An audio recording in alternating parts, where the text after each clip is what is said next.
Sea Striker presents Flounder Gigging with Brian Goodwin. Hi, I'm Brian Goodwin, and welcome to a special presentation brought to you by Sea Striker on how to gig flounder at night. We'll be going over all the how-tos of flounder gigging, including the equipment used, locations, and ultimately how to find flounder. So let's get started by going out and showing you the flounder in its habitat.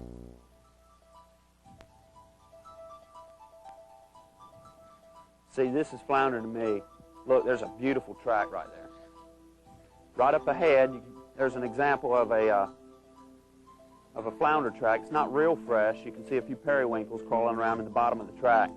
But back here's the tail and a little pile of sand where he kicked up when he left.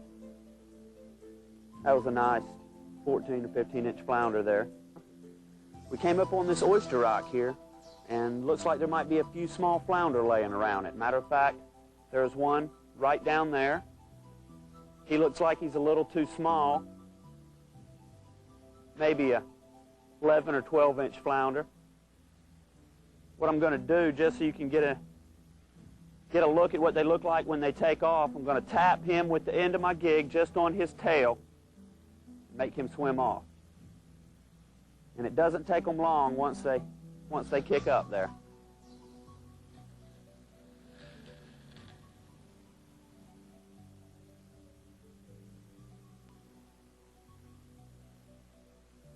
We've come up on another little flounder. This one's a little bit bigger. He may be 12 or 13 inches. But this is an example of a flounder that is buried down in the sand.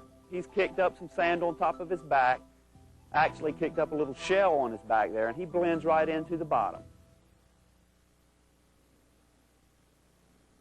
It's kind of hard to tell how big a flounder is when he's on the bottom, so if you're not quite sure about how long he is, if there's any doubt in your mind that he's a legal-sized fish, don't gig him. You'll see plenty more during the course of the night, and there's no sense in gigging an undersized fish. Now what I'm going to do again is I'm going to just tap up alongside this flounder. I'm not going to stab him, but I'm going to tap right up alongside him down by his tail just to get him to take off. There he goes. Always remember to submerge your gig head before you stab the flounder, and if there's any question about the size of the flounder, don't gig him. We're getting ready to head back out, but before we do, let's go over some of the equipment you'll need. Sea Striker has made it easy. The lights come already assembled. Just clamp the lights on the bow of your boat, take the battery clips and attach them to your deep cycle battery. Position your lights so that the globe is right beneath the water level. The Sea Striker gig heads are made of stainless steel so they won't rust. The gig heads come in two sizes with a barb at the end of each prong so your fish will not slip off. You'll also be using your flounder gig to pole your boat because you'll find flounder in very shallow water. Sea Striker flounder gigs are made of aluminum for lightweight and extra strength, which brings us to the boat. Flat-bottom boats work best. Big enough to stand in safely, yet small enough so you won't tire yourself out poling or draw too much water. Now, let's go out and do some more gigging.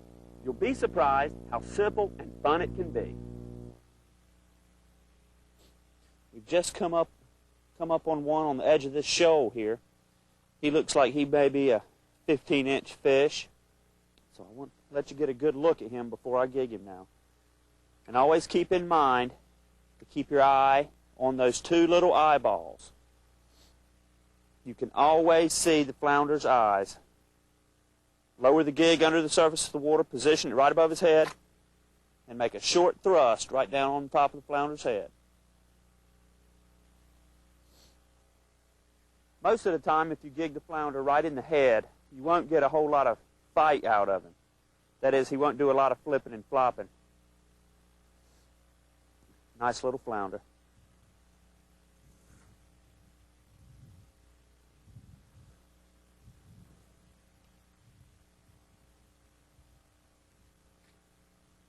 There's a nice flounder right down here. Probably one of the nicest we've seen so far. I'll position Position my gig right above his eyes. And jab. That's a nice flounder.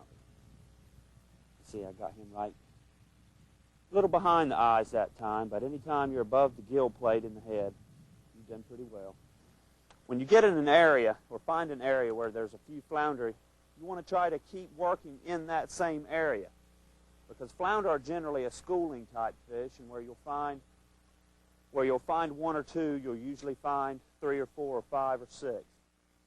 So it's a good idea when you gig a few to maybe work in circles around that general area. Now we've just come up on a flounder. The way I usually like to gig my flounder is when I spot one and get him in the lights like that. 9 times out of 10, the flounder is set in his little bed, and he's not going to move. So what I like to do is go ahead and place the gig head underneath the water and line it up right over his eyes, and then it's a short, quick jab into the flounder's head, just behind his eyes and ahead of the gill plate. When you get the flounder in that location, he's pretty much immobilized, and he's easy to bring into the boat. Nice little flounder. He'll probably go 15 or 16 inches. I'm going to shake him off in the cooler.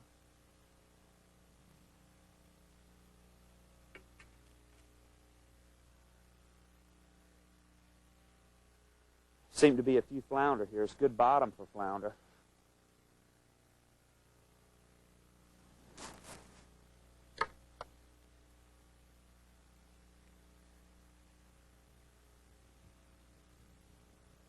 Okay, I've just come up one on the edge of this shoal here.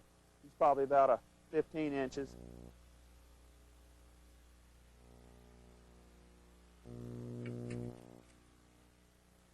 I'm going to submerge my gig right over the top of his head so I can get a good aim on him.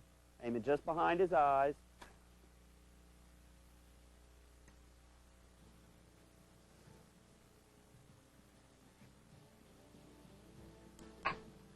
I hope you enjoyed this special presentation brought to you by Sea Striker. And please remember, everything changes on the water at night, and safety should always come first.